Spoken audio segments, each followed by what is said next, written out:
लेना आप सभी के लिए बेहद जरूरी है। दोस्तों आज पीएम मोदी ने कई राज्यों के लिए बड़े बड़े ऐलान किए हैं। दोस्तों एक बार फिर से कोरोना का मामला देश में बढ़ने लगा है। इसी को देखते हुए सरकार ने जिन जगहों पर भीड़ ज्यादा हो रही है उन जगहों पर तत्काल लॉकडाउन लगाने का ऐलान कर दिया है। इस वक्त की सबसे बड़ी खबर सामने आ रही है। बस सेवाएं, होटल, रेस्टोरेंट, पार्क, जिम सब बंद होने वाले हैं। अभी हम आपको पूरी रिपोर्ट बताएंगे क्योंकि देश के इन राज्यों में बच्चों में कोरोना का संक्रमण अधिक पाया जाने लगा है। अभी हम आपको इस वक्त की कोरोना से जुड़ी तमाम बड़ी खबरें बताने वाले हैं। इसी के साथ किसानों के लिए सबसे बड़ी खबर सामने आ रही है। तो किसानों को क्या पति पत्नी दोनों को सरकार 2-2 हजार रुपए देने जा रही है। अभी हम आपको इस खबर के बारे में पूरी रिपोर्ट बताएंगे। सरकार की तरफ से बड़ी खबर आई है। इसी के साथ स्कूली बच्चों के लिए इस वक्त की सबसे बड़ी खबर सामने आ रही है। अब सरकार स्मार्टफोन बच्चों को देने जा रही है क्योंकि कोरोना की तीसरी लहर आने वाली है और फिर स्कूल कॉलेज बंद रहेंगे। इसी को देखते हुए सरकार सभी छात्र छात्राओं को स्मार्टफोन देने वाली है। अभी हम आपको पूरी रिपोर्ट बताएंगे, इसलिए कमेंट बॉक्स में जरूर बताएं कि आपके बच्चे कितने क्लास में पढ़ते हैं और आपके घर में कितनी बेटे और बेटियां हैं। जल्दी से कमेंट बॉक्स में बता दो दोस्तों। इसी के साथ मोदी सरकार ने वाराणसी को 280 योजनाओं का तोहफा दिया है। 1500 करोड़ रुपए की योजनाओं का ऐलान किया है। अभी हम आपको इस खबर के बारे में पूरी रिपोर्ट बताएंगे। वाराणसी में क्या क्या सुविधाएं होने वाली है। मोदी सरकार ने ये भी कहा कि अब इलाज के लिए दिल्ली मुंबई भटकना नहीं पड़ेगा। उत्तर प्रदेश में भी अब आपका अच्छे से इलाज होगा। अभी हम आपको पूरी रिपोर्ट बताएंगे। इसी के साथ यूपी, बिहार, झारखंड समेत इन राज्यों में आज भारी बारिश की चेतावनी हो सकती है। भारी बारिश, बिजली गिरने का अलर्ट हुआ जारी। जानेंगे इस खबर को विस्तार से। दोस्तों देश के कई राज्यों में आज से भारी बारिश होने वाली है। इसी के साथ आंगनबाड़ी कार्यकर्ताओं के लिए भी बड़ी खबर सामने आ रही है। सरकार की तरफ से 8 नए ऐलान किए गए हैं। वाराणसी में आकर पीएम मोदी ने देश के कई राज्यों के लिए 8 बड़े ऐलान कर दिए हैं। देश में 4 चीजें बंद कर दी गई है। अभी हम आपको पूरी रिपोर्ट बताएंगे। इसी के साथ मछली और पशुपालन करने वालों के लिए सरकार की तरफ से इस वक्त की सबसे बड़ी खबर सामने आ रही है। अगर आप भी मछली पालन या पशुपालन करेंगे तो अब आपको सरकार सब्सिडी के रूप में इतने हजार रुपए ज्यादा पैसे देगी। अभी हम आपको पूरी रिपोर्ट बताएंगे। नई योजना की शुरुआत हुई है। मछली पालन और पशुपालन करने वालों के लिए सबसे बड़ी खबर सामने आई है। इसी के साथ डेबिट कार्ड और क्रेडिट कार्ड इस्तेमाल करने वालों के लिए सबसे बड़ी खबर सामने आ रही है। आरबीआई ने डेबिट कार्ड और क्रेडिट कार्ड पर रोक लगा दी है। इस वक्त की सबसे बड़ी खबर है। इसी के साथ सोने, चांदी, पेट्रोल, डीजल और भी तमाम बड़ी खबरें देश दुनिया से आ रही हैं जिन्हें जानना आप सभी के लिए बेहद जरूरी है। तो दोस्तों चलिए आप सभी को आज की बड़ी खबरों को विस्तार से बताते हैं। इससे पहले आपसे निवेदन है कि इस वीडियो को लाइक कर दे, चैनल को सब्सक्राइब कर ले और घंटी बटन को जरूर से दबा दे। जानिए आज की बड़ी खबरें।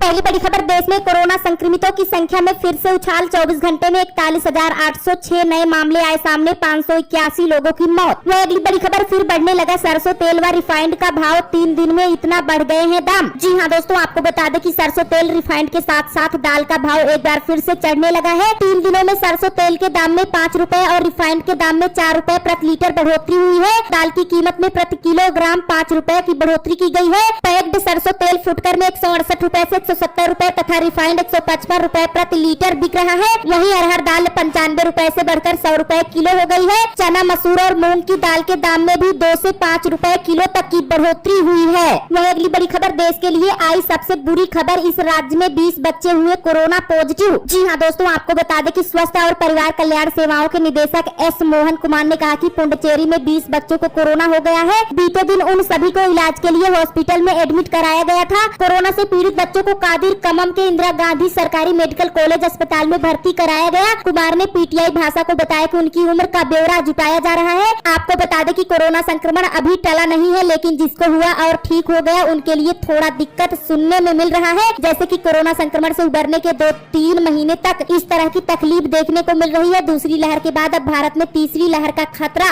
मंडरा रहा है। वह अगली बड़ी खबर, पशुपालन व्यवसाय के लिए हरियाणा सरकार दे रही है पैसा। जानिए कैसे ले सकते हैं इस योजना का फायदा। जी हाँ दोस्तों, आपको बता दें कि पशुपालन व्यवसाय को बढ़ावा देने के लिए प्रदेश सरकार ने विभिन्न कल्याणकारी योजनाएं लागू की हैं। पशुपालन विभाग के उप निदेशक डॉक्टर रविंद्र हुड्डा ने बताया कि पशुपालन एवं डेयरी विभाग ने मिनी डेयरी ऋण योजना के तहत 2 से 3 पशु की मिनी डेयरी पर अनुसूचित जाति के लिए 50% सब्सिडी देने का प्रावधान किया गया है। मिनी व हाईटेक डेयरी योजना में सामान्य श्रेणी के लाभार्थियों के लिए 4 से 10 पशु की मिनी डेयरी यूनिट पर 25% सब्सिडी तथा 20 से 50 पशुओं की हाईटेक डेयरी यूनिट ब्याज फ्री लोन योजना, पिगरी के लिए सामान्य जाति के लाभार्थियों के लिए सुअर पालन के लिए 10 मादा और 1 नर पर 25% सब्सिडी, बकरी पालन के लिए 15 मादा और 1 नर पर 25% सब्सिडी, भेड़ पालन के लिए 15 मादा और 1 नर पर 25% सब्सिडी मिलेगी। दुग्ध प्रतियोगिता में प्रोत्साहन राशि। जी हाँ, पशुपालन के veterinary surgeon doctor Balwant Singh ने बताया कि दूध प्रतियोगिता में भैंस द्वारा 18 से 20 किलोग्राम दूध देने पर 15,000 रूपए, 22 से 25 किलोग्राम दूध देने पर 20,000 रूपए तथा 25 किलोग्राम से अधिक दूध देने पर 30,000 रूपए की प्रोत्साहन राशि दी जाएगी। हरियाणा के गाय 8 से 10 किलोग्राम दूध देने पर 10,000 रूपए, 10 से 12 किलोग्राम दूध देने पर 15,000 रूपए, 12 किलोग्राम से अधिक दूध देने पर 20,000 रूपए तथा साहिवाल गाय के लिए 10 से 12 किलोग्राम दूध देने पर 10,000 रूपए, 12 से 15 किलोग्राम दूध देने पर 15,000 रूपए व 15 किलोग्राम से अधिक दूध देने पर 20,000 रूपए की प्रोत्साहन राशि दी जाएगी, यानी कि इनाम दिया जाएगा।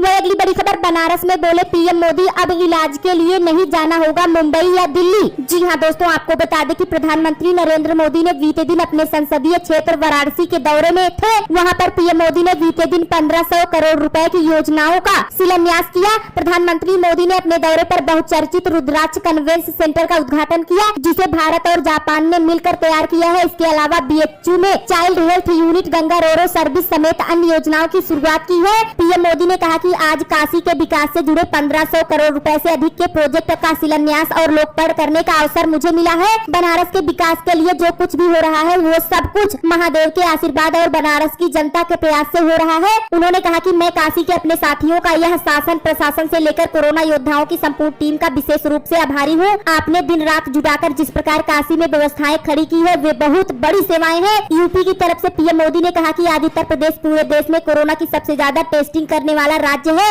आज उत्तर प्रदेश पूरे देश में सबसे ज्यादा वैक्सीनेशन करने वाला राज्य है। साफ सफाई और स्वास्थ्य से जुड़ा जो इंफ्रास्ट्रक्चर यूपी में तैयार हो रहा है, आज यूपी में गाँव के स्वास्थ्य केंद्रों में मेडिकल कॉलेज हो, एम्स हो, मेडिकल इंफ्रास्ट्रक्चर में अभूतपूर्व सुधार हो रहा है। साथ ही उन्होंने कहा कि अब यूपी में करीब 550 ऑक्सीजन प्लांट बनाने का काम तेजी से चल रहा है। आज बनारस में 14 ऑक्सीजनीय प्लांट का लोकार्पण भी किया गया है। काशी नगरी आज पूर्वांचल का बहुत बड़ा मेडिकल हब बन रहा है। जिन बीमारियों के इलाज के लिए कभी दिल्ली और मुंबई जाना पड़ता था, उनका इलाज आज काशी में भी उपलब्ध है। वह अगली बड़ी खबर, बिहार में खुल गए स्कूल। मध्य प्रदेश में 25 जुलाई से शुरू होंगी क्लास, जानिए अन्य राज्यों में कब खुलेंगे स्कूल। जी हाँ दोस्तों, आपको बता दें कि देश में कोरोना की दूसरी लहर के कम होने के बाद अब कई राज्यों में स्कूल खोलने की वकायत जारी है। कई राज्य इसके लिए प्लान बना रहे हैं, तो कईयों ने स्कूल खोलने का ऐलान कर दिया है। आपको बता दें कि उत्तर प्रदेश में 1 जुलाई से स्कूल की गतिविधियां शुरू हो गई है। सिर्फ बच्चों को आने पर रोक लगी है। चंडीगढ़ में 19 जुलाई से 9वीं से 12वीं तक के स्कूल खुलेंगे।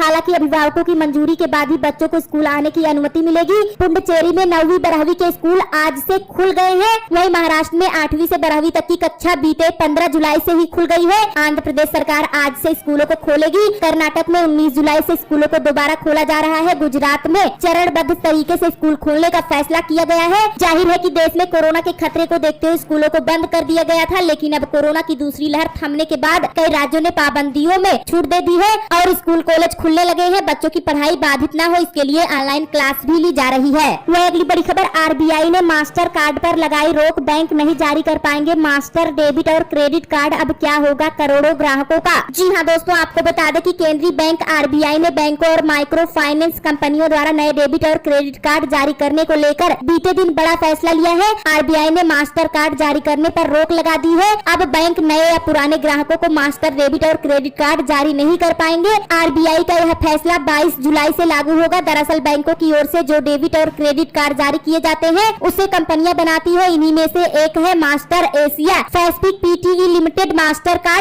कार्ड एक पेमेंट सिस्टम ऑपरेटर है जो PSS अधिनियम के तहत देश में कार्ड नेटवर्क संचालित करने के लिए अधिकृत है। वह अगली बड़ी खबर, महाराष्ट्र में फिर से लगेगा लॉकडाउन, मोदी सरकार ने दिए साफ निर्देश। जी हाँ दोस्तों, आपको बता दें कि देश में आई कोरोना की दूसरी लहर धीरे धीरे कम हो रही है, लेकिन तीसरी लहर का डर कायम है। दूसरी लहर में कम होते हुए केसों को देखते हुए कई राज्यों में प्रतिबंधों में ढील दे दी गई है। इससे कई जगहों पर सार्वजनिक ठिकानों में भीड़ बढ़नी शुरू हो गई है। हिल स्टेशन वाले प्रदेशों में पर्यटकों की भीड़ अचानक बढ़ती हुई दिखाई दे रही है। ये भीड़ सीधे तौर पर कोरोना की तीसरी लहर को बढ़ाने वाली दिखाई दे रही है। कोरोना की तीसरी लहर को ध्यान में रखते हुए मोदी सरकार ने राज्यों के लिए नियमावली जारी की है। कोरोना के नियमों का उल्लंघन होते हुए देखे तो तुरंत कठोर कदम उठाएं। जी हाँ दोस्तों, आपको बता दें कि केंद्रीय गृह मंत्रालय की नियमावली जारी होने के बाद बीते दिन राज्य के मंत्रिमंडल की बैठक हुई। पिछले 2 दिनों से 2 प्रमुख मांगे मांगे लगातार उठ रही हैं। दुकानों को खोलने का समय बढ़ाया जाए और 2 डोज ले चुके लोगों के लिए मुंबई लोकल ट्रेन शुरू की जाए। इन दोनों ही मामलों को बीते दिन हुई मंत्रिमंडल की बैठक में